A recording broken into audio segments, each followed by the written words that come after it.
الصلاة والسلام عليك يا رسول الله وعلى آلك وأصحابك يا حبيب الله. الصلاة والسلام عليك يا نبي الله وعلى آلك وأصحابك يا نور اللہ. میٹھے میٹھے اسلامی بھائیوں اور مدنی چینل کے ناظرین، سلسلہ دارالفتا اہل سنت میں ایک بار پھر آپ کو مرحبا کہتے ہیں. ابتداءً درود پاک کی فضیلت عرض کی جاتی ہے کہ فرمان مصطفیٰ صلی اللہ تعالی علیہ وسلم ہے، مجھ پر درود پاک پڑھنا پل صراط پر نور ہے. جو روز جمعہ مجھ پر 80 بار 80 ٹائم درود پاک پڑھے اس کے 80 سال کے گناہ معاف ہو جائیں گے. صلو علی الحبیب صلی اللہ تعالی علی محمد صلی اللہ علیہ وسلم. مدنی چینل کے ناظرین، یقیناً اس سلسلے کی برکت سے ہمارے علم میں کثیر اضافہ ہوتا ہے اور آج بھی ہوگا. آپ کی کالز کو ہم شامل سلسلہ کرتے ہیں. بغیر وضو کے جو درود شریف وہ پڑھ سکتے ہیں کیا؟ جی مفتی صاحب، بغیر وضو کے درود پاک پڑھنا، اللہ کا ذکر کرنا، تسبیحات وغیرہ پڑھنا، کیا فرماتے ہیں؟ الحمدللہ رب العالمین والصلاة والسلام علی سید الانبیاء والمرسلین، اما بعد فاعوذ باللہ من الشیطان الرجیم، بسم اللہ الرحمن الرحیم. دیکھیے، بغیر وضو کے درود پاک پڑھا جا سکتا ہے. اسی طرح ذکر و اذکار بھی کیے جا سکتے ہیں، اوراد و وظائف بھی کیے جا سکتے ہیں، اور یوں ہی بغیر وضو کے قرآن مجید فرقان حمید کی تلاوت بھی کی جا سکتی ہے. صحیح. ہم قرآن مجید فرقان حمید کو اگر چھونا ہو تو وہ بغیر وضو کے نہیں چھو سکتے، اس کے لیے وضو کرنا ضروری ہوتا ہے. مگر ادب یہی ہے، چاہے درود پاک پڑھنا ہو، چاہے کچھ اوراد و وظائف کرنے ہوں، چاہے اللہ تعالیٰ کا ذکر کرنا ہو، تو بہتر یہی ہے کہ باوضو ہو کر قبلہ رو ہو کر بیٹھیں اور بیٹھ کر باادب طریقے سے پڑھیں. کیونکہ جب اس طریقے سے پڑھیں گے انسان کی توجہ بھی زیادہ ہوگی، وضو ہوگا تو روحانیت بھی زیادہ حاصل ہوگی، اور جو ذکر کر رہے ہیں، جو درود پڑھ رہے ہیں، جو اسی طرح جو دیگر اوراد و وظائف کر رہے ہیں، اس کے اثرات بھی بہتر مرتب ہوں گے. اچھا، اس حوالے سے کیا فرمائیں گے کہ چلیں وضو تو ہے، بعض اوقات بعض ایسے بھی اسلامی بھائی ہوتے ہیں، ہماری بہنیں ہوتی ہیں کہ جن کے وضو ایک ٹائم تک رہتے ہیں، 5-6 گھنٹے، لیکن اس درمیان اب جیسے مختلف صورتیں، اب کوئی پان بھی کھا رہا ہے، کوئی گٹکا بھی کھا رہا ہے، کوئی سگریٹ بھی پی رہا ہے، منہ، تو اب کیا فرمائیں گے کہ باوضو تو ہیں؟ دیکھیں، باوضو ہیں، اور اس کے ساتھ ساتھ یہ بھی ضروری ہے کہ منہ میں بدبو وغیرہ نہ ہو. ٹھیک ہے. یہ بھی لازمی ہے. اگر کوئی اس طرح پان کھانے کا عادی ہے یا کوئی نسوار وغیرہ استعمال کرتا ہے، سگریٹ یوز کرتا ہے، جی جی، تو اس طرح کے جو لوگ ہیں، ظاہر ہے منہ میں بدبو پیدا ہو جاتی ہے. صحیح. جب منہ میں بدبو پیدا ہو گئی تو اب ذکر و اذکار کرنے کی اجازت نہیں ہوتی. اب اگر ذکر و اذکار کرنا چاہیں تو اچھی طرح سے کلی کر لیں، مسواک کر لیں، منہ کی صفائی حاصل کریں، اور اس کے بعد ذکر و اذکار کریں. ٹھیک ہے. جی مدنی چینل کے ناظرین، درود پاک کا پڑھنا، ذکر و اذکار کا کرنا، اور قرآن کی تلاوت بھی بغیر وضو کے کی جا سکتی ہے، اور یہ آپ نے سن لیا. لیکن جتنا ادب ہوگا، جتنا احترام ہوگا، جتنا اہتمام ہوگا، انشاءاللہ اسی قدر اس کی برکتیں ہمیں نصیب ہوں گی. جی اگلی کال لیں گے. دارالفتا اہل سنت میں میرا یہ سوال ہے کہ جو بزرگ 300-400 سال پہلے اس دنیا سے چلے جاتے ہیں، مطلب کہ کیا وہ خواب میں اگر اپنی بیعت میں لے تو وہ بیعت ہو سکتی ہے؟ خواب میں بیعت کرنا، مرید بنانا، جبکہ وصال ہوئے ہوئے سینکڑوں سال ہو گئے. ویسے تو حضور سیدی غوث پاک رضی اللہ تعالی عنہ کا فرمان ہے کہ جس نے کہا کہ وہ میرا مرید ہے تو وہ میرا مرید ہے. تو ان کی طرف سے جو فیوز و برکات ہیں وہ تو اس کو ملیں گے. مگر یہ بات ذہن میں رہے کہ بیعت ہونے کا جو ایک اسپیشلی جو مقصد ہے، جی، وہ مقصد یہ ہے کہ انسان کی تربیت ہو. ٹھیک ہے. کسی نیک انسان کے ساتھ اپنے آپ کو بندہ مربوط کرتا ہے، اپنی نسبت اس کے ساتھ کرتا ہے، اس سے زیادہ ملاقات رکھتا ہے. اگر ملاقات نہیں ہوتی، اس کے دیے گئے اوراد و وظائف پڑھتا ہے، اس کے بتائے گئے طریقوں کے اوپر چلتا ہے، تو یہ اس کی اصلاح کا ذریعہ ہوتا ہے. ٹھیک ہے. تو مرید ہونا اصل میں ایک تو حضور نبی کریم صلی اللہ تعالی علیہ وآلہ وسلم تک نسبت بھی حاصل ہوتی ہے، نیک شخص کی نسبت بھی حاصل ہوتی ہے، اس کا وسیلہ بھی حاصل ہوتا ہے. اس کے ساتھ ساتھ جو اصل مقصد ہے وہ یہ بھی ہے کہ انسان کی اصلاح ہو، اس کے عمل میں بہتری آئے، اس کے اعمال اچھے ہو جائیں. صحیح. تو بے شک جیسے حضور غوث پاک رضی اللہ تعالیٰ عنہ نے فرمایا کہ جو بھی کہے کہ میرا مرید ہے تو ضرور وہ میرا مرید ہے. اس کے ساتھ ساتھ کسی پیر کامل کی بیعت کرنا جو موجود ہوں، اور ان کی موجودگی میں ان کے پاس حاضر ہو کر تربیت حاصل کرنا، اپنے نفس کی اصلاح کرنا یہ ضروری ہوتا ہے. تو اس لیے بعض لوگوں کو یہ دیکھا بھی گیا ہے کہ وہ کہتے ہیں کہ نہیں ہم جو ہے وہ فلاں بزرگ کے مرید ہیں. صحیح. وہ اسی طرح کی باتیں ہوتی ہیں کہ میں یا تو خواب میں ہو گیا تھا یا بس غوث پاک نے فرما دیا کہ جس نے کہا کہ میں ان کا مرید ہوں میں بھی کہتا ہوں کہ میں ان کا مرید ہوں لہذا میں ان کا مرید ہوں. تو بے شک ایسی ہی بات ہے, وہ ایک علیحدہ صورت ہے, مگر مرید ہونے میں جو جیسا کہ میں نے کہا کہ اعمال کی اصلاح کا ذریعہ ہوتا ہے. جی جی. جیسے سوال کیا گیا علماء سے کہ اگر کسی کے پیر کا انتقال ہو جاتا ہے,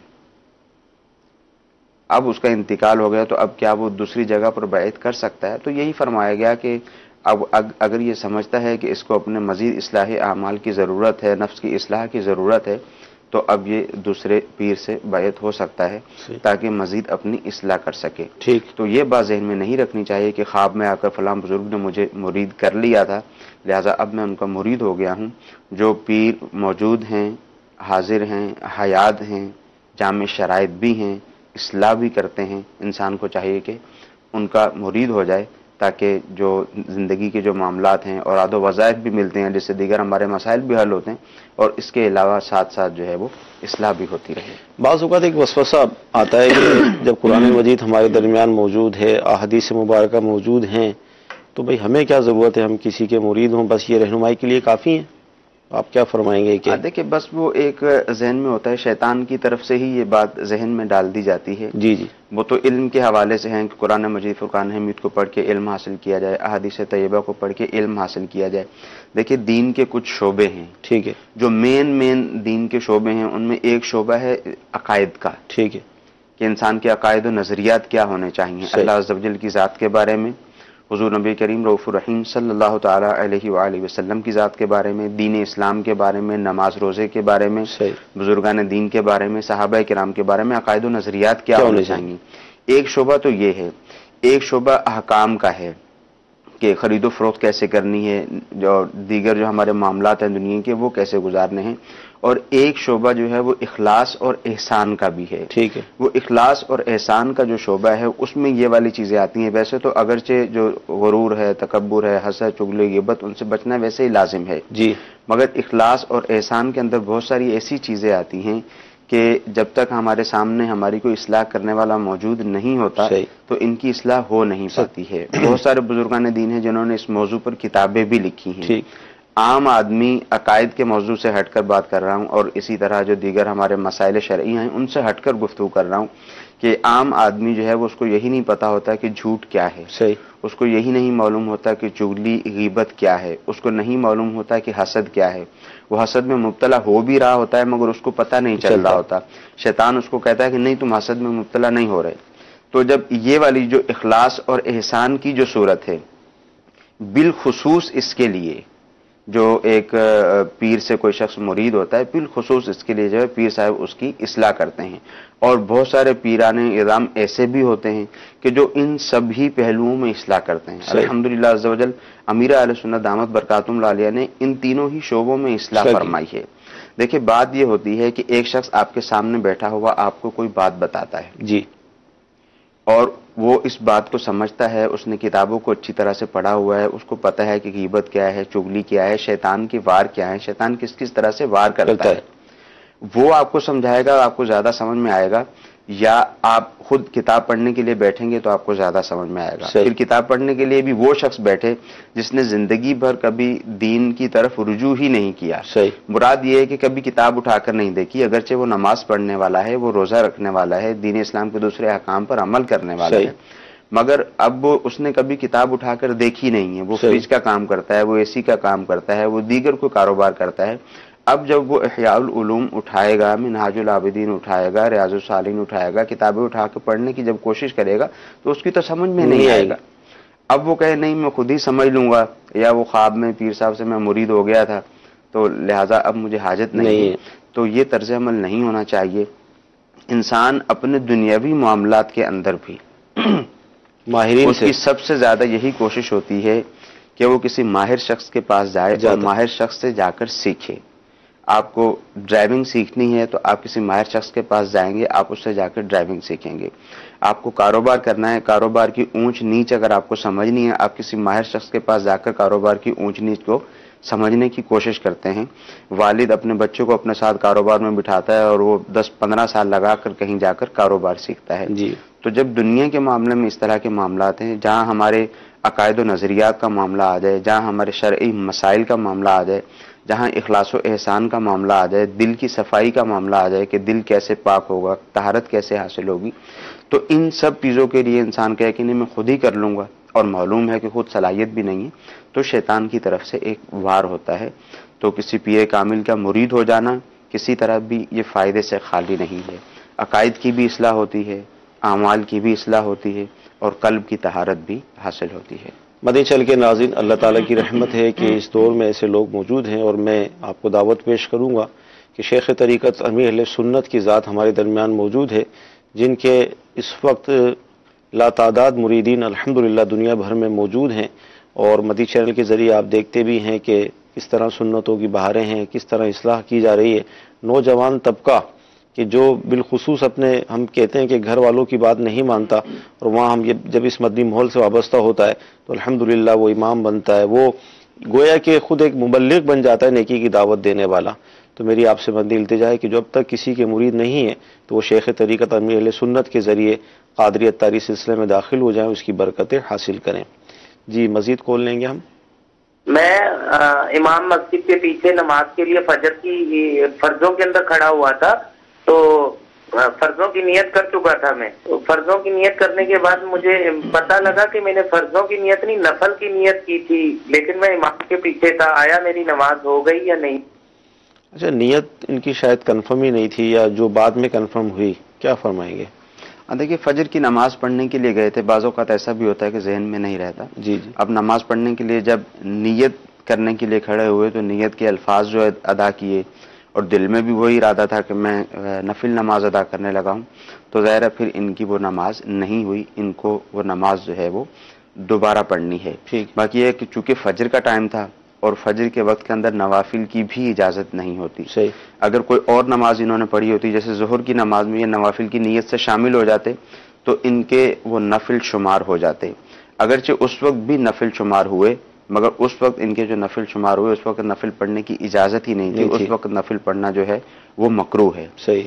تو کوئی اور نماز ہوتی جیسے ظہر کی میں نے مثال دی ہے، تو اس وقت اگر یہ یوں پڑھ لیتے تو وہ ایک علیحدہ صورت تھی. بہرحال جو فجر کی نماز تھی ان کی، وہ ان کی فجر کی نماز نہ ہوئی، وہ ان کو دوبارہ پڑھنی ہوگی. اگر کبھی ایسی کیفیت ہو جاتی ہے، جیسے بالخصوص ایسے وقت کے اندر کہ جب نوافل پڑھنا ممنوع بھی ہے اور انہوں نے یوں نماز شروع کر دی، تو نماز توڑ کے فرائض میں شامل ہو جائیں. ٹھیک ہے. مدنی چل کے ناظرین، آپ کے ایس ایم ایس بھی ہم شامل سلسلہ کرتے ہیں، آئیے کرتے ہیں ان کو. اگر پرائیویٹ فیکٹری کے اندر ٹری یعنی درخت ہو جس پر شہد مطلب لگا ہے، اس کا چھتا جو ہوتا ہے، تو کیا ہم اس کو استعمال کر سکتے ہیں، اس سے شہد حاصل کر سکتے ہیں؟ نہیں، بالکل بھی نہیں کر سکتے. ظاہر ہے جس کی فیکٹری ہے، جو مالک ہے، اس کے اندر جو بھی چیزیں موجود ہیں اس طرح کی، وہ ان کا مالک ہے. استعمال کرنا چاہتے ہیں تو مالک سے اجازت لے کر کر سکتے ہیں. ٹھیک ہے. مالک سے نیچے کے جو لوگ ہیں ان سے اجازت لینا بھی کافی نہیں ہوگا. ٹھیک ہے. اچھا، اسلامی بہنیں جو ہماری نماز پڑھتی ہیں ان کی جو جائے نماز ہوتی ہے، تو کیا وہ بالکل اس کو سیدھی بچھانا ضروری ہے یا تھوڑی سی بھی وہ آگے پیچھے ہو سکتی ہے جائے نماز؟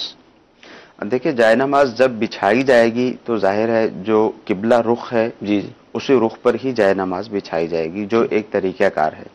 ایسا نہیں ہے جیسے بعض اوقات کسی کو اگر مسئلہ معلوم ہوتا ہے کہ 45 درجے کے اندر اندر رہیں گے تو وہ قبلہ ہی ہے. صحیح. تو یہ نہیں ہے معلوم ہے کہ یہاں پر قبلہ ہے اور یہاں 45 درجہ ہے تو جان بوجھ کر یہاں رکھ لیا جائے، اس کی اجازت نہیں ہوتی. صحیح. ہاں، آپ کو جہاں قبلہ معلوم ہے آپ کو وہیں پر رکھنی ہے. ٹھیک ہے. ہاں، پھر وہ 45 درجے سے اندر اندر تھوڑی سی ہٹ جاتی ہے تو اس میں کوئی قباحت نہیں ہے، نماز ہو جائے گی. جی جی. اگلی کال لیں گے. محمد عقیل شریف اتاری راول پنڈی سے عرض کر رہا ہوں. دارالفتاح اہل سنت میں مفتی صاحب کی بارگاہ میں عرض ہے، اگر کسی اسلامی بھائی نے ایک بچے کو لے کر پالا ہے، اس بچے کا نام اپنے نام کے ساتھ ہی کاغذات میں رجسٹرڈ کرایا ہے، اب وہ بچہ بالغ ہے، شادی کے قابل ہے، نکاح کے وقت اب چونکہ یہ والد تو نہیں ہے اس کا، اب اس کا نکاح جو ہے وہ اپنے والد کے نام کے ساتھ پڑھایا جائے گا یا یہ کاغذی کارروائی جو ہو رہی ہے اس کے ساتھ پڑھایا جائے گا؟ ایک تو اس پر شرعی رہنمائی فرما دیں. اب اگر یہ کاغذات میں تبدیلی کے حوالے سے کچھ مسائل ہیں کہ وہ نام چینج شاید نہ ہو سکے، کچھ پرابلم اس کے اندر، تو ایسا ہو سکتا ہے کہ نکاح کے وقت اس کے والد کا نام لیا جائے اور کاغذات افراد پر جو نام کاغذات میں ڈاکومنٹ میں چل رہا ہے ایسا لکھ دیا جائے تو اس سے کوئی شرعی طور پر اب رہنمائی فرمائے کوئی فرق تو نہیں پڑے گا؟ اچھا، یہ پرابلم ابھی سابقہ تجربہ بھی ہے کہ اسی طرح کے ایک اسلامی بھائی تھے جن کے گھر میں یہی مسئلہ تھا، تو کافی وہ رو بھی رہے تھے کہ اب کیا ہوگا، اب تو شادی کا وقت آیا ہے اور نکاح کے وقت، تو احتیاطیں بتا دیں کہ شروع سے ہی کیا احتیاطیں چلیں تاکہ ایسے موقع پر اس طرح کی پریشانی نہ ہو۔ اصل مسئلہ یہی ہے کہ جب مسئلہ پوچھنا چاہیے تھا، جو ناجائز کام ابتدا سے کیا تھا اور وہ چلتا ہوا آ رہا تھا، اس وقت تو مسئلہ نہیں پوچھا، اب نکاح میں آ کر مسئلہ پوچھتے ہیں۔ نکاح کی صورت اس کے اعتبار سے تھوڑی ہلکی ہے، وہ میں بیان بھی کر دیتا ہوں۔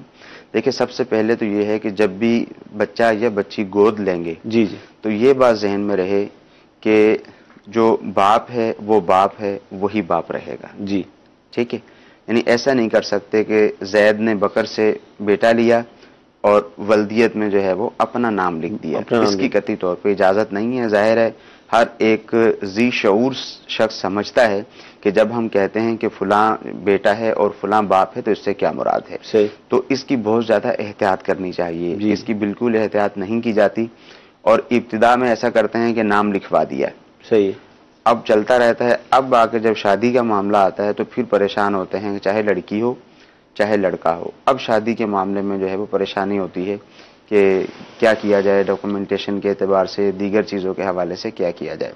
دیکھیں، یہ بات ذہن میں رہے کہ جب نکاح ہوتا ہے تو نکاح میں لڑکا اور لڑکی، چاہے لڑکے کی ایسی کیفیت ہو چاہے لڑکی کی ایسی کیفیت ہو، صحیح، جو گواہ ہیں ان کو معلوم ہونا چاہیے کہ لڑکا کون ہے، لڑکی کون ہے، صحیح، یہ معلوم ہونا چاہیے۔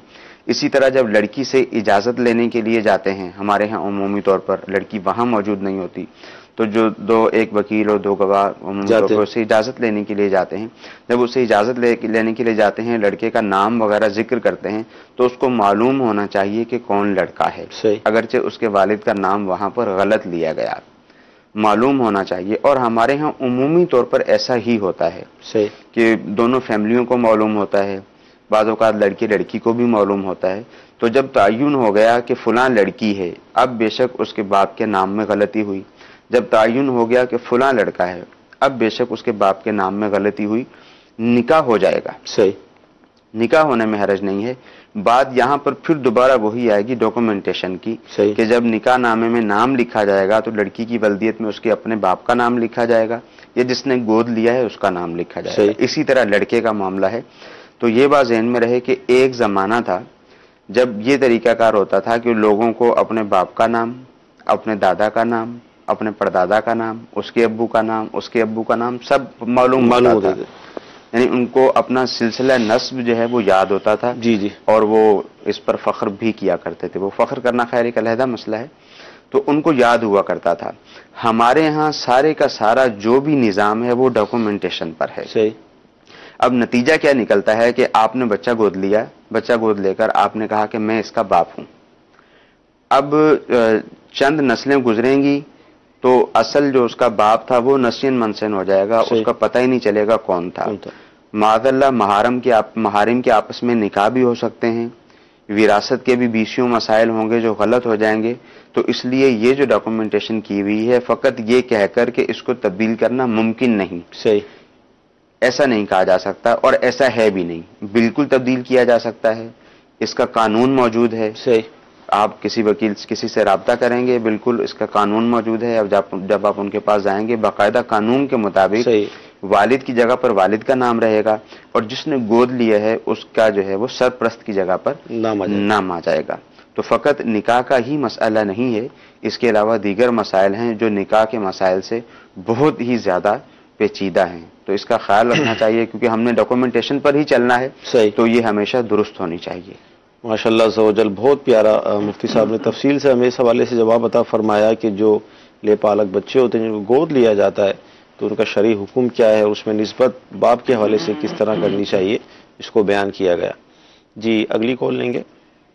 محمد شاہد اتاری مرکز العولیہ لاہور سے۔ مفتی صاحب سے میرا یہ سوال ہے کہ نماز جماعت کھڑی ہو، پیچھے سے ہم جماعت کے ساتھ ملیں، امام صاحب رکوع میں چلے جائیں، تکبیر کرنے کے لیے کانوں کو ہاتھ لگا کے ہاتھ باندھنا ضروری ہے کہ کانوں کو ہاتھ لگا کے سیدھا رکوع میں چلے جائیں؟ رہنمائی فرما دیجیے۔ السلام علیکم ورحمۃ اللہ وبرکاتہ۔ وعلیکم السلام ورحمۃ اللہ وبرکاتہ۔ اب امام صاحب جو رکوع میں ہوتے ہیں نا، تو اس رکعت کو ہم حاصل کر سکتے ہیں، لیکن یہی کہیں گے کہ علم دین کی کمی کی وجہ سے اب بندہ آیا، اس نے وہ نماز کے الفاظ ادا کیے، نیت کرتا ہوں 4 رکعت نماز فرض، اور یہ تفصیل میں جب وہ گئے تو اتنے امام صاحب اڑ جاتے ہیں، جی کیا فرمائیں گے؟ دیکھیے، سب سے پہلی بات تو یہاں پر یہ ہے کہ جب دیکھا گیا ہے کہ امام جب رکوع میں ہوتا ہے تو لوگ جو وضو خانے پہ وضو سے فارغ ہوئے ہوتے ہیں وہ وہاں سے بھاگتے ہیں، جی، جو مسجد کے درمیان میں پہنچا ہوا ہوتا ہے وہ وہاں سے بھاگتا ہے اور جلدی سے اس رکعت کو پانے کی کوشش کرتے ہیں۔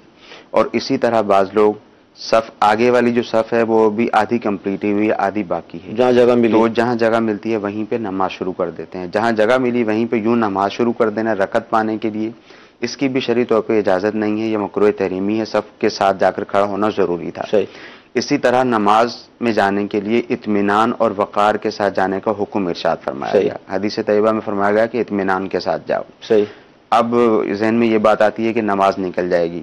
اسلام اتنا پیارا مذہب ہے کہ اگرچہ نماز کی اہمیت اپنی جگہ پر ہے، جی، وہ جو تکبیر اولیٰ ہے اس کی اہمیت اپنی جگہ پر ہے، رکعت کی اہمیت بھی اپنی جگہ پر ہے، مگر اسلام اس چیز کو مد نظر رکھتا ہے کہ کہیں ایسا نہ ہو کہ یہ دوڑ کر جائے اور دوڑ کے جاتا ہو یہ گرے اور اس کو چوٹ لگ جائے۔ سبحان ایک تو اللہ۔ اس کو چوٹ بھی لگے گی اور دوسرا یہ کہ اس کی نماز بھی رہ جائے گی۔ تو اطمینان کے ساتھ وقار کے ساتھ نماز کے لیے جائیں۔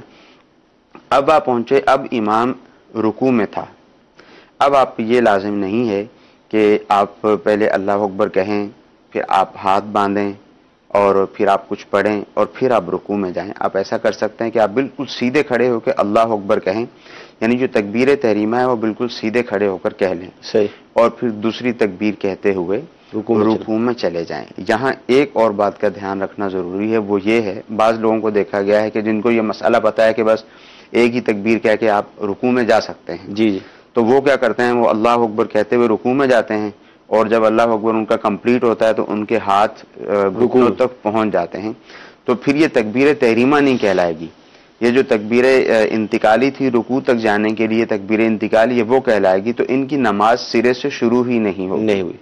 تو جو تکبیر کہنی ہے تکبیر تحریمہ، یہ بالکل کھڑے ہو کر کہنی ہے، اور اس حالت میں کہنی ہے کہ آپ ہاتھ بڑھائیں تو گھٹنوں تک نہ پہنچتے ہوں، صحیح، پھر آپ رکوع میں چلے جائیں۔ اب اگر دونوں تکبیریں کہنے کا ٹائم ہے تو دونوں کہہ لیں، یہاں ہاتھ نہیں باندھنے، کیونکہ ہاتھ باندھنے کا ایک اصول ہے کہ جہاں آپ کو کچھ پڑھنا ہے وہاں آپ کو ہاتھ باندھنے ہیں۔ جب ایسی کیفیت ہے، آپ کو پتہ ہے کہ امام صاحب اٹھنے والے ہیں، تو اب آپ کھڑے کھڑے اللہ اکبر کہیں اور دوسری مرتبہ اللہ اکبر کہتے ہوئے رکوع میں چلے جائیں۔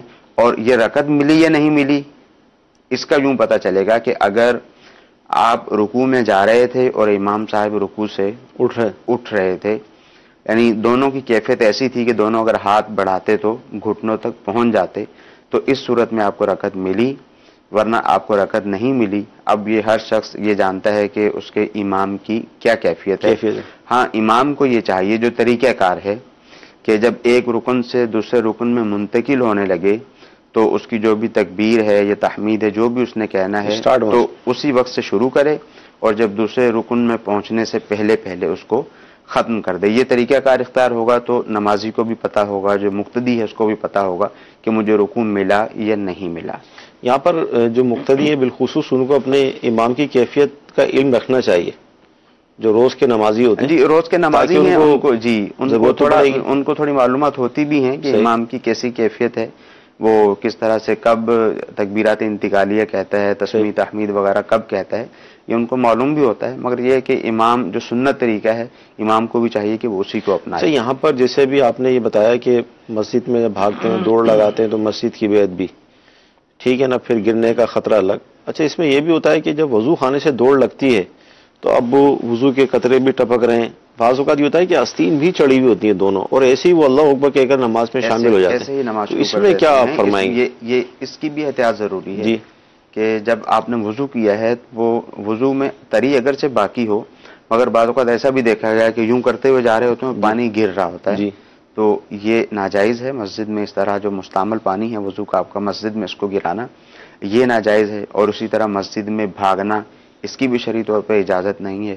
اور پھر تیسری بات یہ کہ آدھی کلائی سے اوپر اگر آپ کی آستین وغیرہ ہے اور ایک رکن کی مداد اگر آپ اسی طرح سے ادا کریں گے تو نماز مکروہ تحریمی بھی ہوگی. جی اگلی کال لیں گے ہم. میں ہند کے صوبہ مہاراشٹر کے ضلع اورنگ آباد سے نظام رضوی بول رہا ہوں. میرا دارالفتہ اہل سنت میں یہ سوال ہے، کچھ عمرے کرنے کے بعد ہم اگر مکہ مکرمہ سے باہر میقات کے باہر گئے اور آتے وقت میقات بھی راستے میں آئی اور وہاں سے اگر احرام نہ باندھا تو اس کا کیا کفارہ ہوگا؟ جواب عنایت فرمائے، جزاک اللہ خیرا. آمین. یعنی میقات انہوں نے کراس کر لی بغیر احرام کے، ایک تو یہ اس کا جواب، اور دوسرا یہ کہ کراس کر لی تو کیا دوبارہ میقات آ کر اس کا کوئی ازالہ ہو سکتا ہے؟ دیکھیے اب ایسی صورت اختیار کر لی ہے کہ عمرے وغیرہ پہلے کیے تھے پھر میقات سے باہر گئے، اب دوبارہ مکہ المکرمہ گئے اور وہاں جا کر عمرہ نہیں کیا اور واپس اپنے گھر آ گئے تو اس عمرے کی قضا بھی ہے صحیح، اور اس کے ساتھ ساتھ دم بھی لازم ہوگا. اور اگر وہیں پر موجود ہیں تب بھی دونوں ہی صورتیں ہیں کہ یعنی اس عمرے کی قضا بھی کریں گے اور دم بھی دینا ہوگا.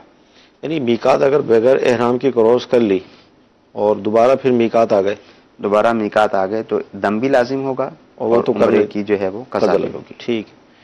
جی اگلی کال لیں گے.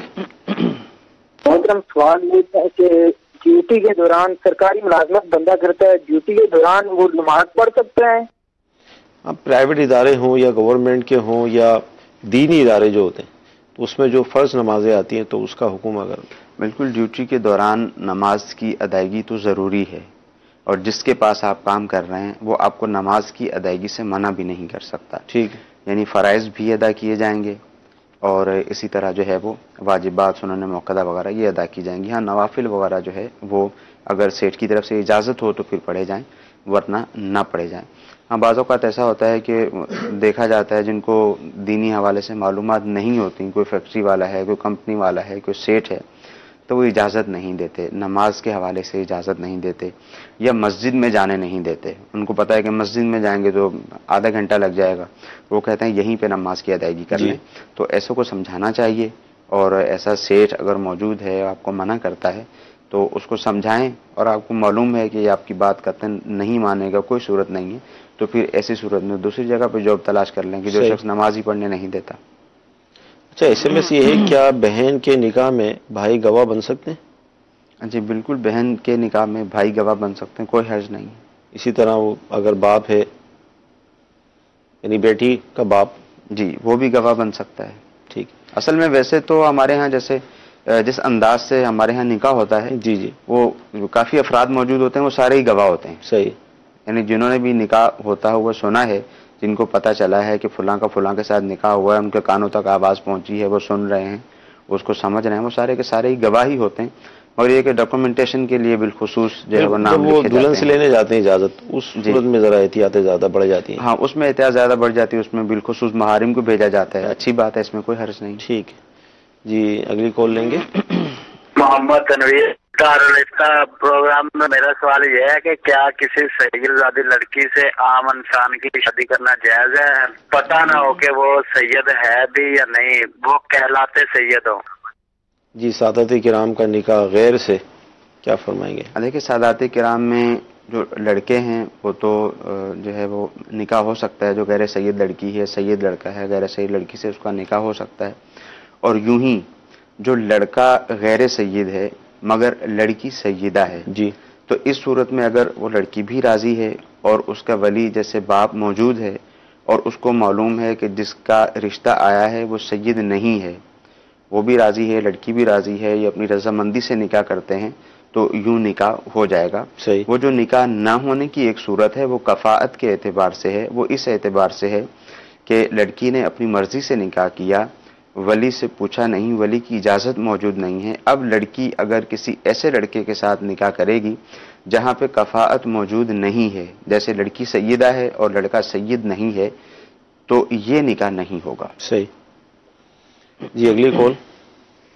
میں نے پوچھنا یہ ہے کہ صدقہ کرنے کا بہتر طریقہ کیا ہے؟ کیا کچھ نقد رقم دی جائے یا مسکین اور غریب افراد کو کھانا کھلایا جائے؟ بہت شکریہ. جی صدقہ کا بہترین طریقہ؟ دیکھیے صدقہ کا بہترین جو طریقہ ہے وہ تو یہی ہے کہ جس بھی شخص کی آپ مدد کرنا چاہتے ہیں اس کی ضرورت کو مد نظر رکھیں. ٹھیک. کہ اس کی ضرورت کیا ہے. اس کو اگر راشن کی ضرورت ہے تو اس کو راشن لے کر دے دیا جائے. اس کو اگر رقم کی ضرورت ہے تو اس کو رقم وغیرہ دے دی جائے. صحیح. ہمارے یہاں بعض اوقات لوگ اس کو زیادہ بہتر سمجھتے ہیں کہ بس ٹھیک ہے لوگوں کو جمع کیا اور لوگوں کو کھانا کھلا دیا. دیکھا یہ جاتا ہے کہ جب آپ نے لوگوں کو جمع کیا، لوگوں کو جمع کر کے کھانا کھلا دیا، کھانا وہ اپنے گھر پہ کھا ہی رہے ہوتے ہیں. یہ بات نہیں ہے کہ اس نے کھانا کھلایا ہے جمع کر کے تو اس کو ثواب نہیں ملے گا. وہ کھانا کھلائے گا ضرور، اس کو ثواب ملے گا صدقے کا، مگر یہ کہ جو بہتر صورت ہوتی ہے وہ یہی ہوتی ہے کہ سامنے والے کی ضرورت کا خیال رکھا جائے. جس چیز کی اس کو حاجت ہے وہ چیز اس کو دی جائے تو یہ سب سے بہترین ہے. مدی چل کے ناظرین، یہاں پر ہم آپ کو ایک دعوت اور ترغیب بھی پیش کریں گے کہ الحمدللہ عز و جل دعوت اسلامی کے تحت مدارس المدینہ اور جامعۃ المدینہ ملک اور بین الملک چل رہے ہیں، جن کی تعداد جو ہے وہ ہزاروں کے اندر بن جاتی ہے. اور اس کے اندر جیسے ہم مدنی منع اور منیہ ان کی تعداد کاؤنٹ کریں تو یہ لاکھ سے اوپر تعداد ہے. اور اسی طرح طلبہ اور طالبات کی تعداد کو کاؤنٹ کرتے ہیں تو یہ 40,000 سے اوپر بنتی ہے، جس کے اندر پڑھنے پڑھانے کا سلسلہ ہے، عالم بنانے کا سلسلہ ہے، عالمہ بنانے کا سلسلہ ہے. تو 17 دسمبر 2017 اتوار کے دن الحمدللہ اس حوالے سے مدنی عطیات مہم ٹیلی تھون کا سلسلہ رکھا گیا ہے، جس میں ایک یونٹ 10,000 روپے پاکستانی ہے.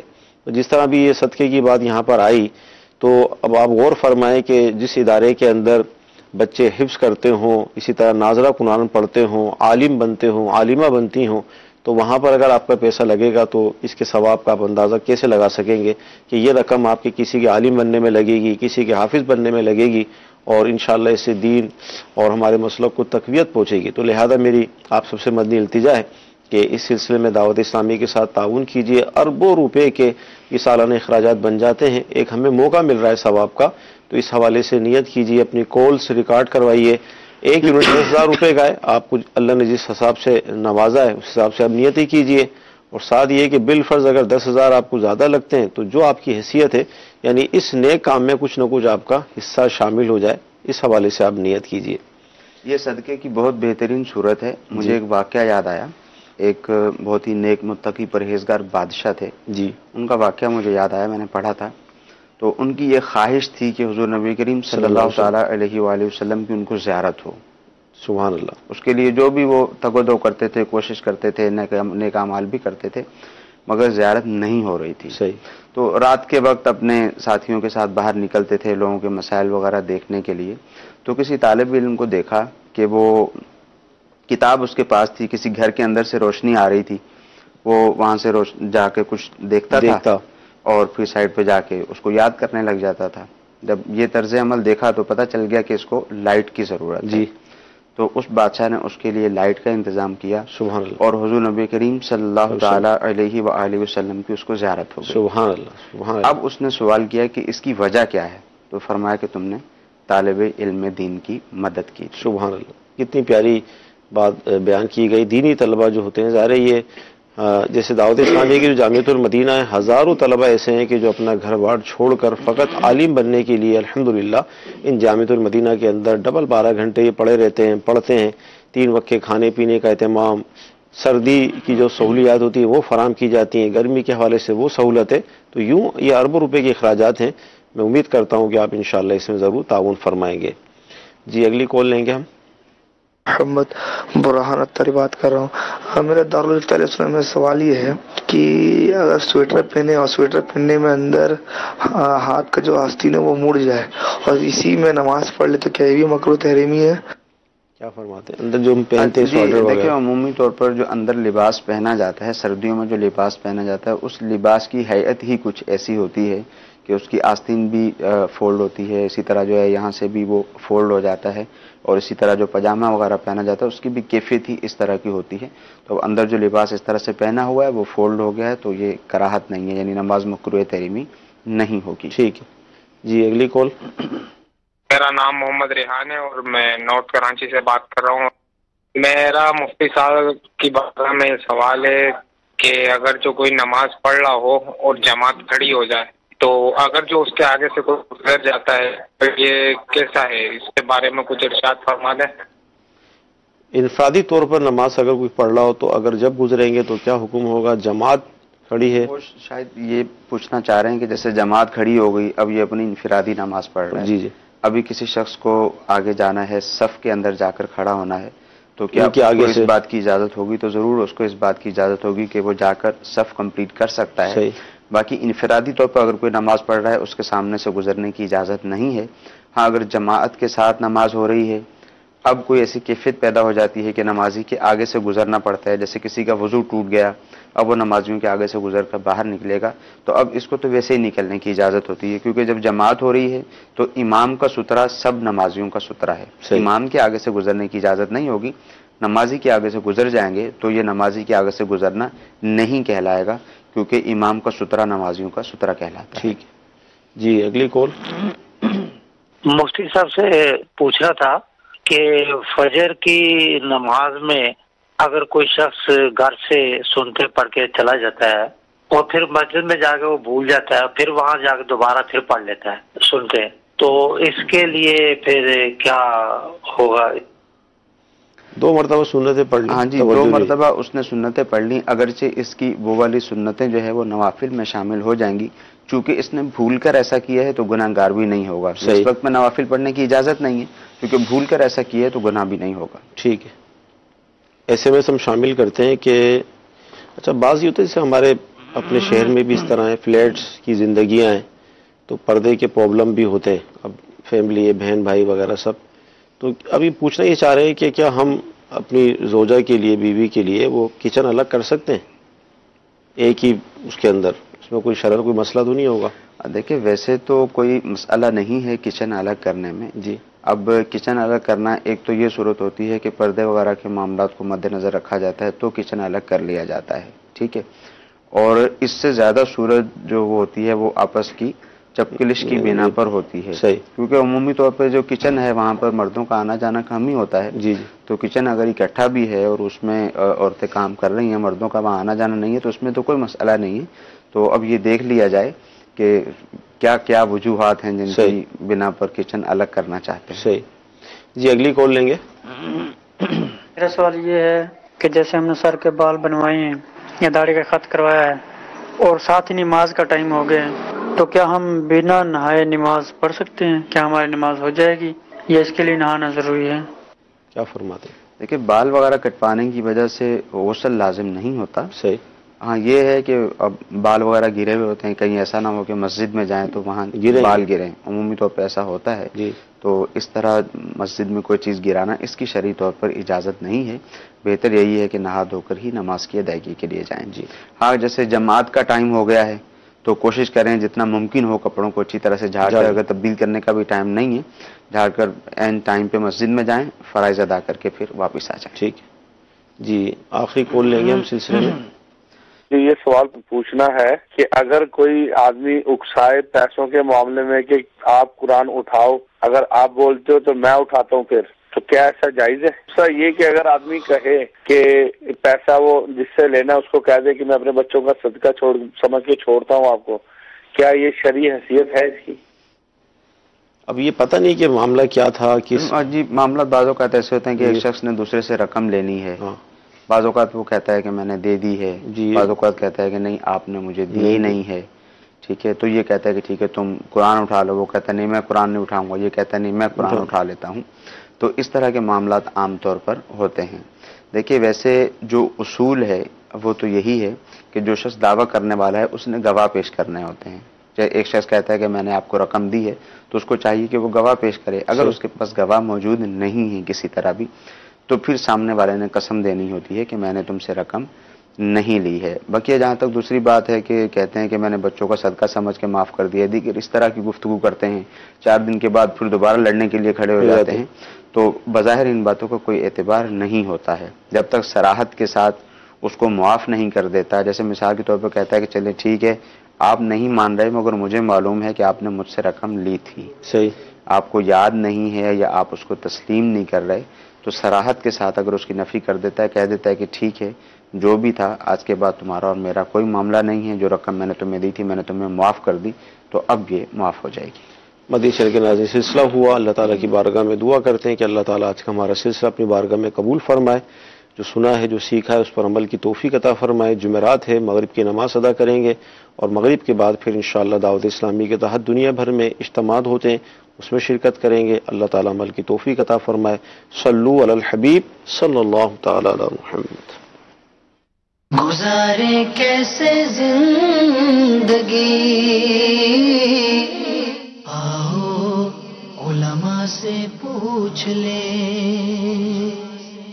آئے جو مشکل پیش کوئی، آؤ